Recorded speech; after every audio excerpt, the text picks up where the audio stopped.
Have you had any near-death experiences? Yes. Ready for your interview? Yeah. Aw, beautiful. Thank you. Gracias. When did you start traveling? So I have just gone past a year a couple of weeks ago. How do you feel? Yeah, I feel good. What got you to start? Have you always had the travel bug, or was it just like one day spontaneously? Well, that could be a really long answer. I knew. So when I went travelling before, I absolutely loved it. But I was on an itinerary. I had to go back. So I owned a house, had a job waiting for me. And then this time I was like, if I'm gonna do it, like I'm gonna do it properly. So, and people going to me, are you gonna come back in 3 months? And I was like, I might do. Like I have no shame in going back after 3 months. If I was like, that's cool, that's me done. But I knew deep down I was gonna love travelling. When I got my taste the last time, that was kind of like my first, my first fit. Your food fix. And when I said to people, I think I decided on day 2 or 3 of travelling, when I was in Bangkok, I said to some people, I think I'll be a year out here at least, and they just laughed at me. It sounds like it was like an incremental. I think it was me building up the courage to do it, and I also think it's easier for you to say to people, I've been fired from work, whereas I was doing okay at work.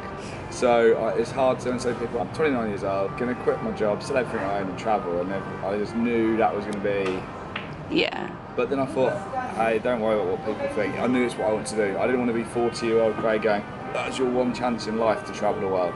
Yes, it took a bit of getting there, but I'm glad I got there. And it does take courage. I was in my job and I really didn't want to be there anymore. I wanted to travel, but I wasn't gonna quit. People say, see, it's weird. I get a lot of people say, oh, it takes so much courage travelling. Like you just said there, Yeah. I think it takes more courage when you're back in England or back where your home country. You've got to somehow get your head around, am I really gonna do this? So, yeah, once you make that decision, and however you come to that decision, whether it is a bad breakup, losing your job, or whether you just want to, that's the hardest part. Actually buying that plane ticket, leaving the country. Once you're out here, I think it's quite easy to travel. It's just an awesome lifestyle, and I wish more people did it.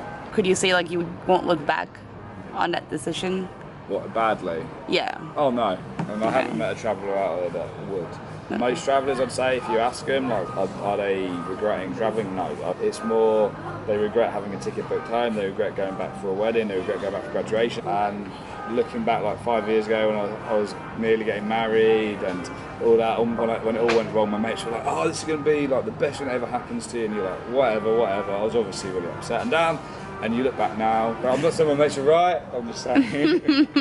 But yeah. Any advice for people that want to travel and say they can't afford it? It depends, if you're saying you can't afford it, you need money to travel. I think once you've got a goal in mind, so I knew I roughly wanted to a year of travel, work out how much that might cost, and then save towards it, cut down on your whatever currency you're using, your $4 cups of coffee. If you're doing that every day, that's suddenly over a year, it's $1,000. Little cutbacks here and there, to just start getting in that mentality and save. And I also said to my mates, I want to save to travel. And you realise actually when you say to your mates, I want to save money, all your other mates want to save money as well. Are there any mantras you live by? Yeah, there's quite a few. Yeah. I live by, it's not a big deal till you make it a big deal. So when you're travelling, a lot of stuff happens. What's your routine? I usually try and change country every month. Before getting to a country, I'm like, why do I actually want to go to this country? So let's say Borneo, I wanted to see orangutans, I wanted to scuba dive in Sipadam, which is a wildlife guy, one of the best places in the world, and I wanted to climb Mount Kinabalu. So I say to myself, well, that's where you're going to Borneo. So I plan my flight in, I plan my flight out around that, in one go. And then the rest of it, I just go with the flow. So if I meet people, and if they go, oh Craig, do you want to do this? Yes, as long as it doesn't distract me from my 3, 4, 5, 6 main things. And my routine every day is just wake up, enjoy life, say to yourself that life is good. And that's another mantra. You just got to take a step back at times and be like, life is good, you appreciate this. So? There was a big party of people that got to our interview, so we had to change places, but it's more beautiful here. Apparently. So, let's continue. Have you had any near-death experiences? Yes. How many? And I always think to myself, because I get asked this question a lot, I'm aware of the ones I know about. As in, I was in Nepal and we were crossing somewhere with, I would say, about 400-foot drop, and it is, you start sliding, you go, and I lost my footing. This guy just grabbed hold of me, and I don't know if I would have just slipped and kind of grabbed on, or whether that would have been the death of me. I've had a few near-death experiences, I think, like on the back of motorbikes and buses. So yeah, I've had a few. Yeah, we'll see what happens. What's your philosophy on death? Because like people are, when you travel, like there's flights, there's like things involved that you. I mean, you're always exposed to danger, but when you're traveling, I guess you're more aware of it. So yeah, my attitude on death is, when your number's up, your number's up. Like I said, I've got great parents, and there's a bombing of a plane over Scotland, Lockerbie, in the 80s. A plane blew up by a bomb. Everyone on board was dead, but the people in the houses were killed.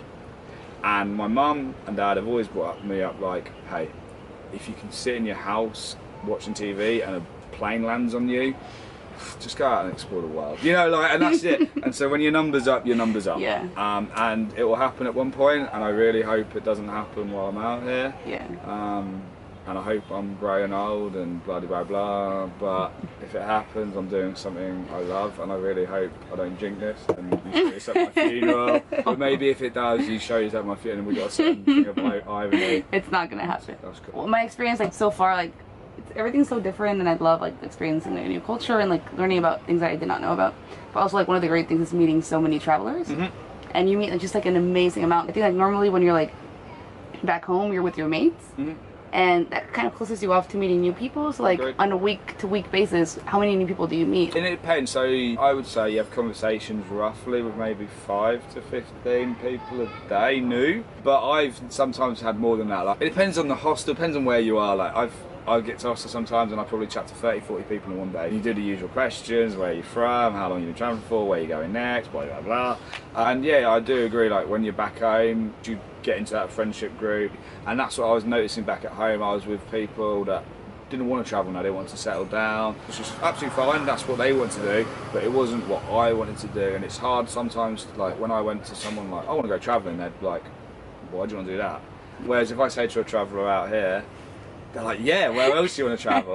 The two favourite things about travelling for me are obviously travel part, seeing the world, learning new things, but two, meeting the travellers. Like, I've met some absolutely amazing people. I was like, I know for a fact now I've got people that I could ring up and they would do anything for me, because sometimes I spend 2, 3, 4 months travelling with them. You're seeing them every day, doing crazy shit, sleeping, eating, like coughing your guts up, shitting your, you know, like they know you. I'll sometimes chat to like someone for a whole day, like on a bus doing stuff, and I'm like, do you know, I've chatted to you more than my best friend in the last year. You know, like it's weird out here. Yeah, it's weird, and it's weird like how much intimacy becomes so comfortable with strangers.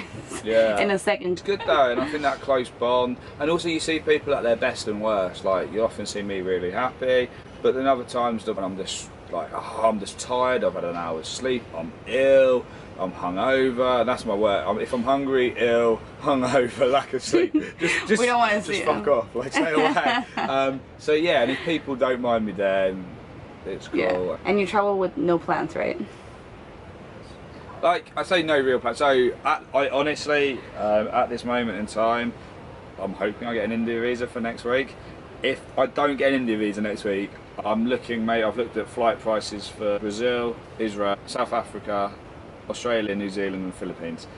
So yeah, I will see where I go, and if I get to India I have a vague idea I want to go, but I love it because who says who you're going to meet, what's going to change. If after a few weeks I want to leave, I'll leave. If I'm there for 3 months, great. I just hate having this time frame.